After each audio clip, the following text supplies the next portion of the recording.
Hello friends and families, welcome to positive Bharat. இந்த வீடியோவில் நம்ம எந்த படத்தை ரிவ்யூ பார்க்க போறோம் அப்படிங்கிறத பார்த்தோம்னா, ஆக்டர் தனுஷோட தேர்ட் டைரக்ஷன்ல அவரோட அக்கா பையன் பவிஸ் அண்ட் அவர் கூட அனிகா, பிரியா வாரியர், ஆடுதல் நரேன், மேத்யூ தாமஸ், சரண்யா பொன்வனன், சரத்குமார் பல பேர் நடிச்சு ஒரு யூஷுவல் லவ் ஸ்டோரியா ரிலீஸ் ஆயிருக்க நிலவுக்கு என்மேல் என்னடி கோபம் இந்த படத்தை ரிவ்யூ தான் பார்க்க போறோம். வாங்க ரிவ்யூக்குள்ள போலாம். இவனோட கால் லிஸ்ட்ல ஃபுல்லா பாரத்னு இருக்கு. அவன் என்ன பெரிய ஹீரோவா?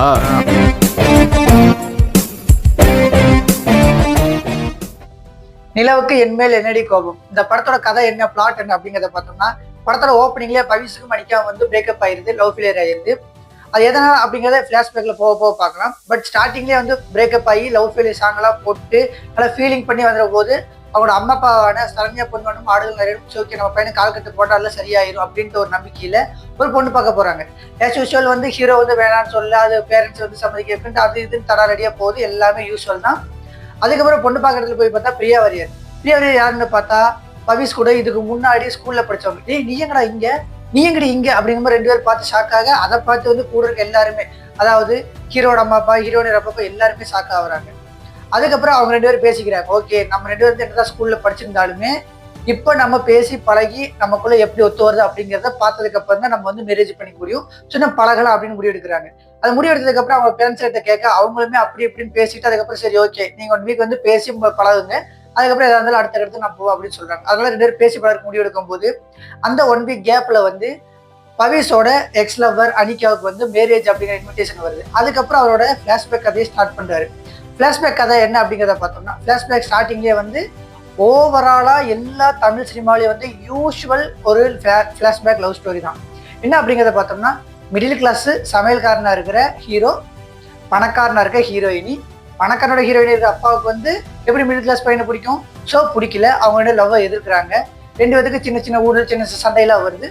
ஸோ ஹீரோயின் அனிகா அவங்க அப்பா கூட இருந்தால் தான் சந்தோஷமா இருப்பா அப்படின்ட்டு ஹீரோ பவிஸ் விட்டுட்டு வந்துடுறாரு. விட்டுட்டு வந்ததுக்கு அப்புறம் தான் இந்த பொண்ணை பிரியா வாரியரை பார்க்கறது, அதுக்கப்புறம் இந்த மேரேஜ் பேச்செல்லாம் போகுது. இதுக்கப்புறம் படத்தோட கிளைமேக்ஸ்ல யார் கூட சேர்ந்தா, இடையில மேத்யூ தாமஸ்ங்கிறது யாரு, அவர் என்ன கேரக்டர் பண்ணியிருக்காரு, இந்த மாதிரி பல ஒரு திருப்பங்கள் இல்லாம யூஸ்வலா பண்ணியிருக்க படம் தான் இந்த நிலவுக்கு என்மேல் என்னடி கோபம். இது தனுஷ் தான் டைரக்ட் பண்ணியிருக்காரு அப்படிங்கிற சந்தேகம் ஸ்டார்டிங் எனக்கே ஸ்டார்டிங் டு எண்டிங் ஃபுல்லாவே இது தனுஷ் படம் அப்படிங்கிற டவுட் எனக்கு ரொம்பவே வந்துச்சு. ஏன் அப்படிங்கிறத பார்த்தோம்னா, அவர் இதுக்கு முன்னாடி எடுத்த பவர் பாண்டியா ஆகட்டும், ராயன் ஆகட்டும், ரெண்டுமே வேற ஜானரா இருந்தாலுமே ரெண்டுமே ஒரு அளவுக்கு ஒரு மாதிரி எங்கேஜிங்கா போகும். பட் இந்த படம் ஸ்டார்டிங் டு எண்டிங் இதுக்கப்புறம் இந்த சீன் தான், இதுக்கப்புறம் இந்த சீன் தான் நம்மளால ஈஸியா ப்ரீட் பண்ண முடியுது. அந்த அளவுக்கு இந்த படத்தோட ஸ்டோரியும் சரி, ஸ்கிரீன் பிளேயும் சரி இருந்துச்சு. இந்த படத்தோட பிளஸ் என்ன அப்படிங்கிறத 1 by 1 தேடி எல்லாம் பார்க்க வேண்டியதுல படத்துல பிளஸஸே கம்மியா தான் இருக்கு. அப்படி பார்க்கும்போது படத்தோட முக்கியமான பிளஸ் என்னன்னு பார்த்தா படத்தோட சினிமாட்டோகிராஃபி அண்ட் படத்தோட மியூசிக் தான். படத்தோட சினிமாட்டோகிராஃபி படம் ஃபுல்லாவே அவ்வளவு கலர்ஃபுல்லா காமிச்சிருக்காங்க, அவ்வளவு சூப்பராகவே அமைஞ்சிருக்குது. படத்தோட சினிமாட்டோகிராஃபி தான், அந்த ஒளிப்பதிவு தான் படத்துக்கு ஒரு பிளஸ்ஸாவே அமைஞ்சிருக்குது. தென் மியூசிக் ஜிவி பிரகாஷ் பண்ணியிருக்காரு. படத்தோட மியூசிக் அவ்வளோ நெஞ்ச வருட அளவுக்கு இருந்தாலுமே படத்தோட ஸ்கிரீன் பிளே ரொம்ப மோசமா இருந்ததுனால அதை எலிவேட் பண்ணி தர முடியல. அண்ட் தென் படத்துல ஸ்டார்டிங்ல வர பிரேக்கப் சாங், படத்தோட ஓப்பனிங் ஹீரோ பிரேக்கப் சாங்ல ஆரம்பிச்சிருக்காரு. ஆனா எவ்வளவு சூப்பரா இருக்குது. அந்த ஒண்ணு மட்டும் தாங்க புதுசு, மற்றபடி எல்லாமே யூஸ்வலா தான் வந்திருக்குது, புதுசா எதுவுமே கிடையாது. அப்படி பார்க்கும்போது படத்தோட ஓப்பனிங் சாங் ஆகட்டும், மியூசிக் ஆகட்டும், சினிமாட்டோகிராஃபி, இதை தவிர படத்துல எதுவுமே பிளஸ் இல்லையா அப்படின்னு பார்த்தா இருக்குது. ஒண்ணு ஆக்டர் அனிகா, பிரியா வாரியர் அண்ட் மேத்யூ தாமஸ், இவங்க 3 பேர்த்தோட ஆக்டிங் அவ்வளோ சூப்பராகவே அமைஞ்சிருக்குது. அவங்க 3 பேர்த்துக்கு அப்புறம் ஹீரோ பவிஸ் அவரோட ஆக்டிங் எப்படி இருக்குது அப்படிங்கிறத பார்த்தோம்னா இதை பின்னாடி பார்ப்போம். அதுக்கு முன்னாடி சரண்யா பொன்வனன், ஆடுதல் நரேன், அவங்களோட கேரக்டர் அவ்வளோ நல்லாவே அமைஞ்சிருக்குது. படத்தோட கிராஃப் அவ்வளோ நல்லாவே கொண்டு போயிருக்குது. பட் அவங்களுக்கு இன்னுமே கொஞ்சம் சீன்ஸ் கொடுத்துருந்தா இன்னுமே படத்தோட எலிவேஷன் நல்லா இருந்திருக்குமே அப்படிங்கிறத டைரக்டர் தனுஷ் யோசிக்க கிடையாது. ஏன் அப்படிங்கிறதுல அவங்க இடையிலேயே கட் பண்ணி விட்டாரு.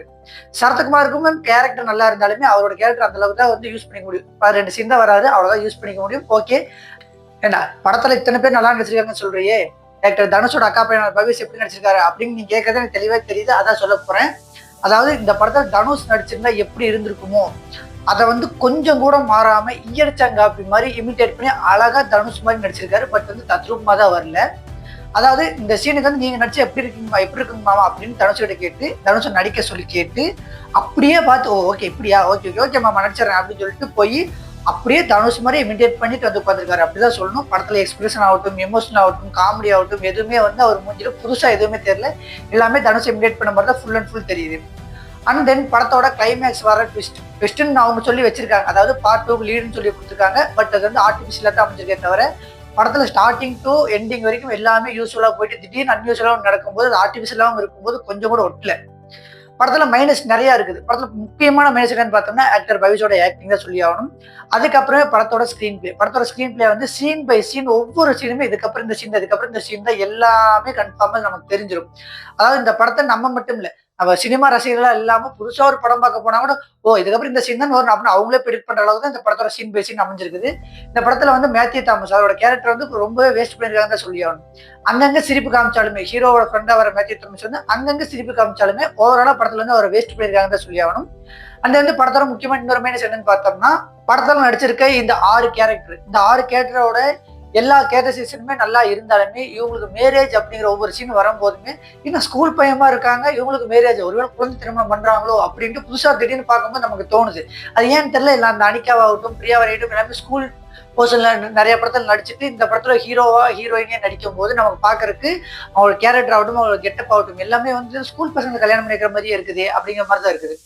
அதே மாதிரி படத்தோட இன்னொரு மைனஸ் என்ன அப்படிங்கிறத பார்த்தோம்னா யாரு கூட சேர போறா. அதாவது ஒரு படத்துல விவேக் சொல்லுவாரு அந்த கன்னித்திய கதையில் இவளுக்கு இவ ஜோடியா இப்ப அவ கூட போறாளா அப்படிங்கிற மாதிரி ஒவ்வொருத்தவங்க ஒவ்வொரு கூட ஜோடியா வராங்க. திடீர்னு ஜோடி மாறுது, திடீர்னு இவங்க வர்றாங்க, இது ஏன் ஜோடி இல்லை இது அவ ஜோடியா அப்படின்னு நம்மளே வந்து கன்ஃபியூஸ் பண்ணி வர்றாங்க. அந்த அளவுக்கு வந்து ஜோடி ஒவ்வொன்றா மாறுது. திடீர்னு கிளைமேக்ஸ்ல ஓடுறாங்க, யாரு கூட யார் சேர்றாங்க. அதாவது படத்தோட பிளஸ் ஒன்னு இருந்துச்சு. படத்தோட ஃபர்ஸ்ட் ஹாஃப் படத்தோட ஹீரோவான பவிஸுக்கும் அனிகாவுக்கும் வர்ற அந்த சின்ன லவ் போர்ஷன் வந்து அவ்வளவு நல்லாவே பியூட்டிஃபுல்லாவே அமைஞ்சிருச்சு. பட் அதுக்கப்புறம் அவங்களே சேருவாங்களா சேர மாட்டாங்களா, இல்லை சேர்ந்தா நமக்கு என்ன சேராட்டி நமக்கு என்ன ஜாலியாக தான் இருக்காங்க அப்படின்னு தோணும் போது திடீர்னு வந்து இன்னொரு கேரக்டர் உள்ள வருது. அவங்க கூட ஜோடியாவது இவங்க கூட ஜோடியாவது ஃபுல்லா ஜோடி மாறி யாரு கூட யார் சேர்ந்தா என்ன, எங்களை வெளியிட்டா போதுண்டா சாமி அப்படிங்கிற அளவுக்கு நம்மளுக்கு நிலவுக்கு இல்லை. இந்த படத்தோட டைரக்டர் தனுஷ் மேல கோவம் வர அளவுக்கு ஒரு படத்தை தான் எடுத்து வச்சிருக்கிறாரு. அதாவது சொல்ல போனோம்னா இது 2K கிட்ஸோட லவ் ஸ்டோரி அப்படின்னே தான் ப்ரமோஷன் பண்றாங்க.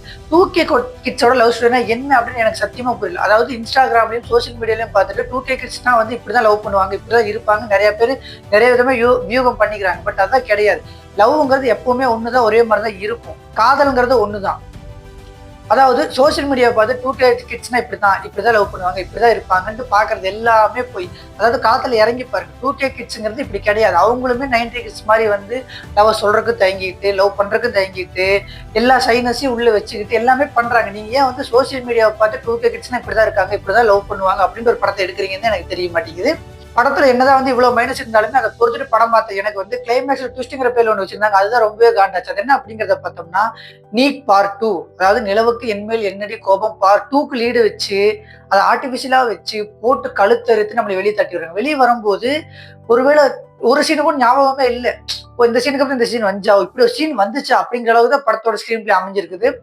ஏன் தனுஷ் வந்து இப்படி ஒரு படத்தை இயக்குனாரு, எதுக்கு அவரோட அக்கா பையனை நடிக்க வச்சாருன்னு ஒண்ணுமே புரிய மாட்டேங்குது. ஓவராலா இந்த படத்தை பத்தி என்ன சொல்றோம் அப்படிங்கறத பார்த்தோம்னா நிலவுக்கு என் மேல் என்னடி கோபம், தனுஷ் அவர்களே ரசிகர்கள் எங்கள் மேல் உங்களுக்கு என்ன கோபம் என்று தெரியவில்லை. அந்த அளவுக்கு தான் இந்த படத்தோட ஸ்கிரீன் பிளே ஆகட்டும், ஸ்டோரி ஆகட்டும், ஆக்டிங் ஆகட்டும் எல்லாமே அமைஞ்சிருக்குது. ஓவராலா இந்த ரிவ்யூ பிடிச்சிருந்தா ஷேர் பண்ணுங்க, லைக் பண்ணுங்க, கமெண்ட் பண்ணுங்க, சப்ஸ்கிரைப் பண்ணுங்க. அடுத்த வீடியோ உங்களை நான் பார்க்கறேன். Tata bye bye.